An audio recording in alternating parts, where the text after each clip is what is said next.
കർമ്മണ്യേऽധികാരസ്തേ മാ ഫലേഷു കദാചന മാ കർമ്മഫലഹേതുർഭൂർമാ തേ സംഗോസ്ത്വകർമ്മണി. കർമ്മം ചെയ്യാൻ മാത്രമേ നിനക്ക് അധികാരമുള്ളൂ. അതിന്റെ ഫലങ്ങളിൽ ഒരു കാലത്തും അധികാരമില്ല. കർമ്മഫലത്തിന് ഹേതുവാകരുത്. കർമ്മം ചെയ്യാതിരിക്കുന്നതിലും നിനക്ക് താൽപ്പര്യമുണ്ടാകരുത്. നമസ്കാരം പ്രിയപ്പെട്ട കൂട്ടുകാരെ. ജീവിതത്തിന്റെ തിരക്കിട്ട വഴികളിൽ സത്യസന്ധമായി അധ്വാനിക്കുന്ന നമുക്കോരോരുത്തർക്കും ഒരിക്കലെങ്കിലും തോന്നിയിട്ടുള്ള ഒരു സംശയമുണ്ട്. ചുറ്റും നോക്കുമ്പോൾ വളഞ്ഞ വഴികളിലൂടെ സഞ്ചരിക്കുന്നവർ പോലും വലിയ വീടുകളിലും കാറുകളിലും ജീവിക്കുന്നു. ഒരുപക്ഷേ നമ്മുടെ കൈകളിലെ തഴമ്പിനെയും വിയർപ്പിനെയും നോക്കി നമ്മൾ സ്വയം ചോദിച്ചു പോയിട്ടുണ്ടാവാം, ചില അഴുക്കുപുരണ്ട കൈകളിലല്ലേ പണമിരിക്കുന്നത്? ഈ ചോദ്യം നമ്മളെ എത്രമാത്രം നിരാശപ്പെടുത്തിയിട്ടുണ്ട്. നമ്മുടെ സത്യസന്ധതയെ, നമ്മുടെ അധ്വാനത്തെ ഒരു വിലയുമില്ലാത്ത ഒന്നായി ചിത്രീകരിച്ചിട്ടുണ്ട്. എളുപ്പവഴികൾ തേടിപ്പോകാൻ നമ്മുടെ മനസ്സിനെ പ്രേരിപ്പിച്ചിട്ടുണ്ട്. ഇന്ന് നമ്മൾ ഈ ചോദ്യത്തിന്റെ ആഴങ്ങളിലേക്ക് ഇറങ്ങിച്ചെല്ലുകയാണ്. ഇതിന് ഉത്തരം നൽകാൻ നമ്മളെ സഹായിക്കുന്നത് സാധാരണക്കാരനായ ഒരു കുട്ടിയെ ചക്രവർത്തിയാക്കി മാറ്റിയ, അഖണ്ഡഭാരതം എന്ന സ്വപ്നം കണ്ട ആചാര്യ ചാണക്യനാണ്. അദ്ദേഹത്തിന്റെ വാക്കുകൾ, അദ്ദേഹത്തിന്റെ നീതിശാസ്ത്രം കാലങ്ങൾക്കിപ്പുറവും നമ്മുടെ ജീവിതത്തിലെ ഏതു പ്രതിസന്ധിക്കും വഴികാട്ടിയാണ്. ചാണക്യൻ ഒരിക്കലും ധനത്തെ എതിർത്തിരുന്നില്ല. മറിച്ച് ധനമില്ലാത്തവന്റെ ജീവിതം ശൂന്യമാണെന്ന് അദ്ദേഹം വിശ്വസിച്ചു. എന്നാൽ ആ ധനം എങ്ങനെ നേടണം, എങ്ങനെ സംരക്ഷിക്കണം, എങ്ങനെ വർദ്ധിപ്പിക്കണം എന്നതിനെക്കുറിച്ച് അദ്ദേഹത്തിന് വ്യക്തമായ കാഴ്ചപ്പാടുകളുണ്ടായിരുന്നു. ആ കാഴ്ചപ്പാടുകളിലൂടെ നമുക്ക് നമ്മുടെ ചോദ്യത്തിനുള്ള ഉത്തരം കണ്ടെത്താം. നമുക്ക് ചാണക്യന്റെ കാലഘട്ടത്തിലേക്ക്, പാടലീപുത്രത്തിന്റെ തെരുവുകളിലേക്ക് ഒന്ന് യാത്ര പോകാം. അവിടെ സുനന്ദൻ എന്നും ധൂർത്തൻ എന്നും പേരുള്ള രണ്ട് സുഹൃത്തുക്കളുണ്ടായിരുന്നു. രണ്ടുപേരും തുണിക്കച്ചവടക്കാരായിരുന്നു. സുനന്ദൻ സത്യസന്ധതയുടെ പര്യായമായിരുന്നു. ഏറ്റവും മികച്ച നൂല് വാങ്ങി കൃത്യമായ അളവിൽ ന്യായമായ വിലയ്ക്ക് അവൻ തുണി നെയ്തു വിറ്റു. അവന്റെ കൈകൾ എപ്പോഴും ചായത്തിലും നൂലിലും മുങ്ങി അഴുക്കുപുരണ്ടിരുന്നു. അവന്റെ വളർച്ച വളരെ പതുക്കെയായിരുന്നു. എന്നാൽ ധൂർത്തൻ അങ്ങനെയല്ലായിരുന്നു. അവൻ കച്ചവടത്തിന്റെ എളുപ്പവഴികൾ കണ്ടെത്തി. കുറഞ്ഞ നൂല് ചേർത്ത്, അളവിൽ കൃത്രിമം കാണിച്ച്, മനോഹരമായ ചായങ്ങൾ ചേർത്ത് അവൻ ആളുകളെ ആകർഷിച്ചു. അവന്റെ കൈകൾ എപ്പോഴും വൃത്തിയായിരുന്നു. കാരണം കഠിനാധ്വാനം അവൻ അറിഞ്ഞിരുന്നില്ല. വളരെ പെട്ടെന്നു തന്നെ അവൻ വലിയ സമ്പന്നനായി. അവന്റെ പ്രശസ്തി നാടെങ്ങും പരന്നു. ഇതെല്ലാം കണ്ട് സുനന്ദന്റെ മനസ്സിൽ വിഷാദം നിറഞ്ഞു. തന്റെ സത്യസന്ധത ഒരു പരാജയമാണോ എന്നവൻ സംശയിച്ചു. ഒരുനാൾ അവൻ ആചാര്യ ചാണക്യന്റെ അടുത്തെത്തി തന്റെ സങ്കടം പറഞ്ഞു. ആചാര്യ, ഞാൻ സത്യസന്ധമായി അധ്വാനിക്കുന്നു. എന്നിട്ടും എന്റെ ജീവിതം മുന്നോട്ടു പോകുന്നില്ല. എന്നാൽ എന്റെ സുഹൃത്ത് ധൂർത്തൻ എല്ലാ കള്ളത്തരങ്ങളും കാട്ടിയിട്ടും ഇന്ന് വലിയ ധനികനായി ജീവിക്കുന്നു. ഇതിനെല്ലാം സാക്ഷിയായ ദൈവമില്ലേ? അധർമ്മം പ്രവർത്തിക്കുന്ന കൈകളിലാണോ ലക്ഷ്മീദേവി വസിക്കുന്നത്? ചാണക്യനൊന്ന് പുഞ്ചിരിച്ചു. എന്നിട്ട് പറഞ്ഞു, സുനന്ദ, നീ കാണുന്നത് സത്യത്തിന്റെ ഒരു ഭാഗം മാത്രമാണ്. അധർമ്മത്തിലൂടെ നേടുന്ന സമ്പത്ത് ഒരു കൊടുങ്കാറ്റ് പോലെയാണ്. അത് വരുമ്പോൾ വലിയ ശബ്ദമുണ്ടാക്കും, പൊടിയും പുകയും ഉയർത്തും, എല്ലാം തകർത്തെറിയും. കാഴ്ചയിൽ അതൊരു വലിയ വരവായി തോന്നും. എന്നാൽ ആ കൊടുങ്കാറ്റ് എത്ര നേരം നിലനിൽക്കും? അത് ശാന്തമാകുമ്പോൾ വന്നതിനേക്കാൾ വലിയ നാശനഷ്ടങ്ങൾ ബാക്കിയാക്കി അത് കടന്നുപോകും. ചാണക്യൻ തുടർന്നു, അധർമ്മത്തിലൂടെ ധനം 6 വഴികളിലൂടെയാണ് ഒരുവനെ തേടിവരുന്നത്. ചൂതുകളിയിലൂടെ, മോഷ്ടണത്തിലൂടെ, കള്ളം പറഞ്ഞും ചതിച്ചും, അന്യായമായ പലിശയിലൂടെ, മറ്റുള്ളവരുടെ ബലഹീനത മുതലെടുക്കുന്നതിലൂടെ, അധികാര ദുർവിനിയോഗത്തിലൂടെ. എന്നാൽ ഈ 6 വഴികളിലൂടെ വരുന്ന ധനം അതിനേക്കാൾ വേഗത്തിൽ തിരിച്ചുപോകും. ഒന്നുകിൽ അത് രോഗത്തിനായി ചിലവഴിക്കേണ്ടിവരും, അല്ലെങ്കിൽ കോടതി വ്യവഹാരങ്ങൾക്കായി നൽകേണ്ടിവരും. അതുമല്ലെങ്കിൽ മക്കളോ ബന്ധുക്കളോ അത് നശിപ്പിച്ചു കളയും. അവസാനം അത് കയ്യിൽ വെച്ചവന് ദുരിതവും അപമാനവും മാത്രം സമ്മാനിക്കും. എന്നാൽ ധർമ്മത്തിലൂടെ, അതായത് സത്യസന്ധമായ അധ്വാനത്തിലൂടെ നീ നേടുന്ന സമ്പത്ത് ഒരു ചെറിയ നീരുറവ പോലെയാണ്. തുടക്കത്തിൽ അത് വളരെ ചെറുതായിരിക്കും. ആരും അത് ശ്രദ്ധിക്കുക പോലുമില്ല. പക്ഷേ അത് ഒരിക്കലും വറ്റില്ല. പതുക്കെ പതുക്കെ അതൊരു ചെറിയ അരുവിയാകും, പിന്നെ പുഴയാകും. അതൊഴുകുന്ന വഴികളിലെല്ലാം പച്ചപ്പും സമൃദ്ധിയും നൽകും. അത് ദാഹിക്കുന്നവന് വെള്ളം നൽകും, വിശക്കുന്നവന് ഭക്ഷണം നൽകും. അതിന് നിലനിൽപ്പുണ്ട്, അതിന് ശാന്തി നൽകാൻ കഴിയും. ഈ ചാണക്യന്റെ വാക്കുകൾ കേട്ട് സുനന്ദന്റെ കണ്ണു തുറന്നു. അവൻ സ്വന്തം കൈകളിലേക്ക് നോക്കി. ആ അഴുക്കുപുരണ്ട കൈകളിലാണ് യഥാർത്ഥ സമ്പത്തിന്റെ ഉറവിടമെന്ന് അവൻ തിരിച്ചറിഞ്ഞു. ധൂർത്തന്റെ കൈകളിലെ പണം കൊടുങ്കാറ്റ് കൊണ്ടുവന്ന പൊടിപടലങ്ങൾ മാത്രമാണെന്നും തന്റെ കൈകളിലെ അധ്വാനം ഒരിക്കലും വറ്റാത്ത നീരുറവയാണെന്നും അവൻ മനസ്സിലാക്കി. കൂട്ടുകാരെ, നമ്മുടെ ജീവിതത്തിലും ഇത്തരം ധൂർത്തന്മാരെയും സുനന്ദന്മാരെയും കാണാൻ സാധിക്കും. ഓൺലൈൻ തട്ടിപ്പുകളിലൂടെയും അഴിമതിയിലൂടെയും മറ്റുള്ളവരെ പറ്റിച്ചും പെട്ടെന്ന് പണക്കാരാകുന്നവരെ കാണുമ്പോൾ നമ്മുടെ മനസ്സ് പതറരുത്. ഓർക്കുക, അത് കൊടുങ്കാറ്റാണ്. അതിന്റെ ആയുസ് വളരെ കുറവായിരിക്കും. നിങ്ങളുടെ സത്യസന്ധമായ അധ്വാനത്തെ നിങ്ങളൊരിക്കലും വില കുറച്ച് കാണരുത്. നിങ്ങളുടെ കൈകളിലെ തഴമ്പ്, നിങ്ങളുടെ നെറ്റിയിലെ വിയർപ്പ്, അതാണ് നിങ്ങളുടെ യഥാർത്ഥ മുദ്ര. ചാണക്യൻ പറഞ്ഞതുപോലെ ആ നീരുറവ ഒരുനാൾ വലിയൊരു നദിയായി മാറുക തന്നെ ചെയ്യും. അതിന് ക്ഷമ വേണം, സമർപ്പണം വേണം. ചാണക്യൻ സമ്പത്തിനെക്കുറിച്ച് മറ്റൊരു കാര്യം കൂടി പറയുന്നുണ്ട്. ധനം എന്നത് ഒരു നദി പോലെയാണ്. അതൊരിടത്ത് കെട്ടിനിന്നാൽ അഴുക്കായി നശിച്ചുപോകും. അതിന് നിരന്തരമായ ഒഴുക്ക് വേണം. ആ ഒഴുക്കിന് 3 വഴികളാണ് ചാണക്യൻ നിർദ്ദേശിക്കുന്നത്: ദാനം, ഭോഗം, നാശം. എന്താണിതിന്റെ അർത്ഥം? നിങ്ങൾ സമ്പാദിക്കുന്ന പണത്തിന്റെ ഒരു ഭാഗം നിങ്ങൾ ദാനമായി നൽകണം. ആവശ്യക്കാരെ സഹായിക്കാൻ, സമൂഹത്തിന്റെ നന്മയ്ക്കായി. ഇത് ആ പണത്തെ ശുദ്ധീകരിക്കുന്നു. അത് നിങ്ങളുടെ പുണ്യത്തെ വർദ്ധിപ്പിക്കുന്നു. രണ്ടാമത്തെ വഴി ഭോഗമാണ്. അതായത്, നിങ്ങൾ ആ പണം നിങ്ങളുടെയും നിങ്ങളുടെ കുടുംബത്തിന്റെയും സന്തോഷത്തിനും ആവശ്യങ്ങൾക്കും വേണ്ടി ഉപയോഗിക്കണം. നല്ല ഭക്ഷണം കഴിക്കാനും, നല്ല വസ്ത്രം ധരിക്കാനും, നല്ലൊരിടത്ത് ജീവിക്കാനും. അധ്വാനിച്ചുണ്ടാക്കിയ പണം ആസ്വദിക്കാനുള്ള അവകാശം നിങ്ങൾക്കുണ്ട്. അത് ചെയ്യാതിരിക്കുന്നത് ആ ധനത്തെ അപമാനിക്കുന്നതിന് തുല്യമാണ്. ഇനി ഈ 2 വഴികളിലൂടെയും പണം ചിലവഴിക്കാത്ത ഒരാളുടെ കാര്യമെടുത്താലോ? പിശുക്കനായി ആർക്കും ഒരു സഹായവും ചെയ്യാതെ, സ്വന്തം ആവശ്യങ്ങൾക്ക് പോലും ഉപയോഗിക്കാതെ പണം പെട്ടിയിൽ പൂട്ടിവെക്കുന്ന ഒരാൾ.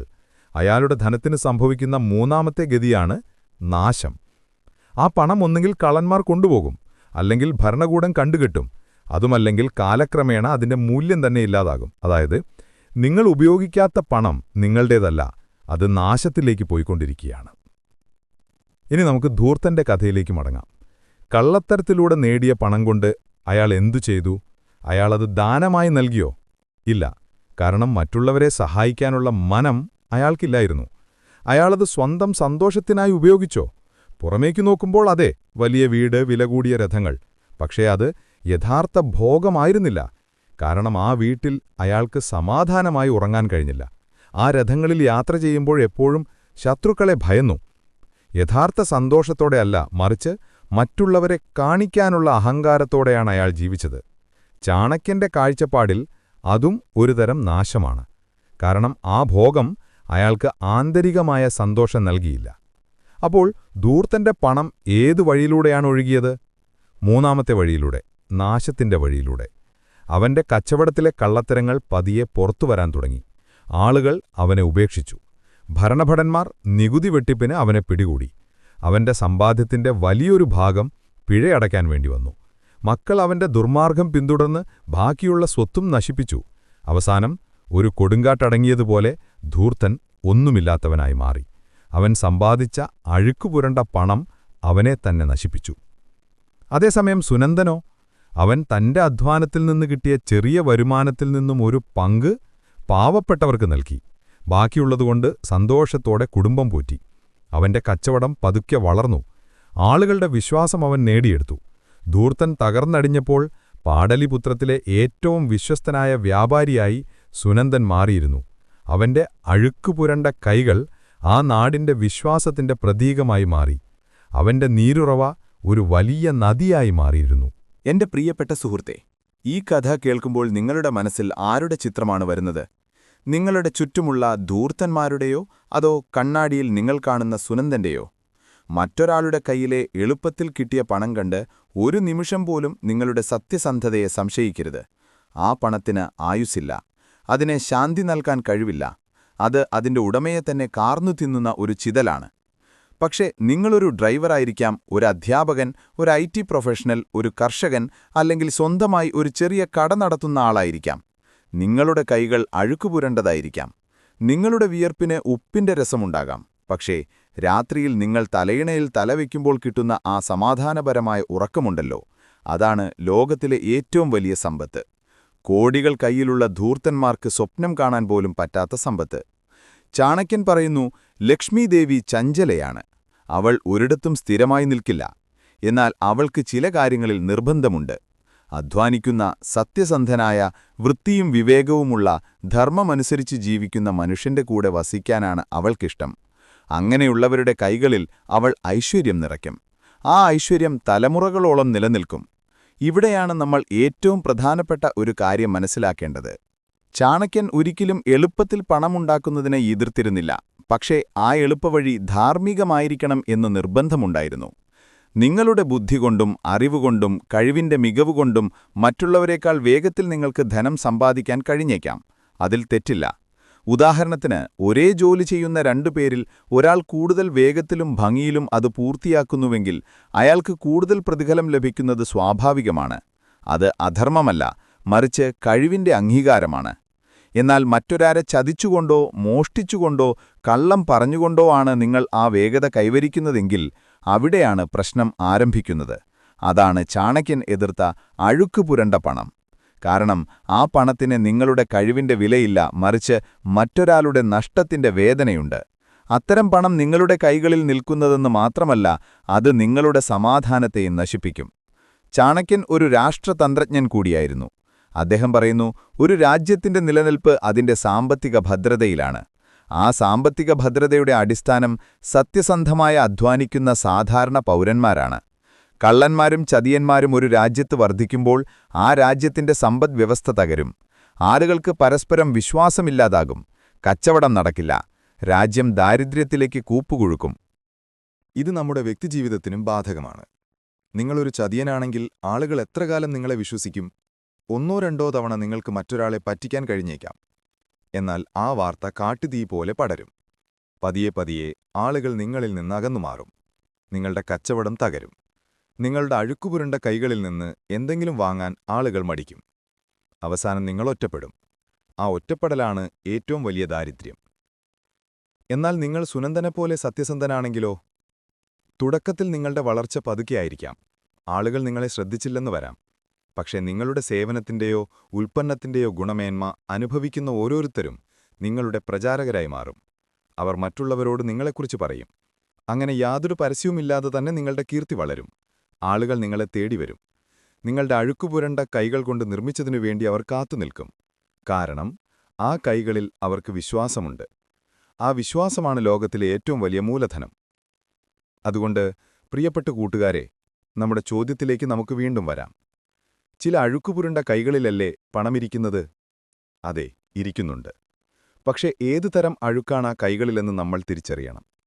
അത് ചതിയുടെയും വഞ്ചനയുടെയും അഴുക്കാണോ, അതോ സത്യസന്ധമായ അധ്വാനത്തിന്റെ വിയർപ്പും മണ്ണും പുരണ്ട അഴുക്കാണോ? ചതിയുടെ അഴുക്കുപുരണ്ട കൈകളിലെ പണം ഒരു താൽക്കാലിക പ്രതിഭാസം മാത്രമാണ്. അതൊരു നാളില്ലാതാകും. എന്നാൽ അധ്വാനത്തിന്റെ അഴുക്കുപുരണ്ട കൈകളിലെ സമ്പത്ത്, അത് യഥാർത്ഥമാണ്. അത് ശാശ്വതമാണ്. അതിന് സമാധാനവും സന്തോഷവും നൽകാൻ കഴിയും. അത് നിങ്ങളെയും നിങ്ങളുടെ തലമുറയെയും സംരക്ഷിക്കും. അതുകൊണ്ട് ഇനിയൊരിക്കലും മറ്റൊരാളുടെ എളുപ്പസമ്പാദ്യം കണ്ട് നിങ്ങളുടെ വഴിയിൽ സംശയിക്കരുത്. നിങ്ങളുടെ കൈകളിലെ തഴമ്പിനെയോർത്ത് അഭിമാനിക്കുക. നിങ്ങളുടെ വിയർപ്പിനെ ബഹുമാനിക്കുക. നിങ്ങൾ നടക്കുന്നത് ധർമ്മത്തിന്റെ പാതയിലാണ്, സുനന്ദന്റെ പാതയിൽ. ആ പാതയുടെ അവസാനം നിങ്ങളെ കാത്തിരിക്കുന്നത് കേവലം പണമല്ല, മറിച്ച് നിലനിൽക്കുന്ന ഐശ്വര്യവും സമാധാനവും ആത്മാഭിമാനവുമാണ്. ഈ വാക്കുകൾ നിങ്ങളുടെ ഹൃദയത്തിൽ ഒരു പുതിയ വെളിച്ചം നിറച്ചുവെങ്കിൽ, ഈ ചിന്തകൾ നിങ്ങൾക്ക് പ്രചോദനമായെങ്കിൽ, ദയവായി ഈ ദൃശ്യം നിങ്ങളുടെ കൂട്ടുകാരുമായി പങ്കുവയ്ക്കുക. നമ്മുടെ ചാനൽ ഇതുവരെ വരികാരായിട്ടില്ലെങ്കിൽ ദയവായി ആകുക. നിങ്ങളുടെ ഓരോ ഇഷ്ടവും പങ്കുവയ്ക്കലും ഞങ്ങൾക്ക് വലിയ പ്രോത്സാഹനമാണ്. വീണ്ടും പുതിയൊരു ചിന്തയുമായി കണ്ടുമുട്ടാം. നന്ദി, നമസ്കാരം.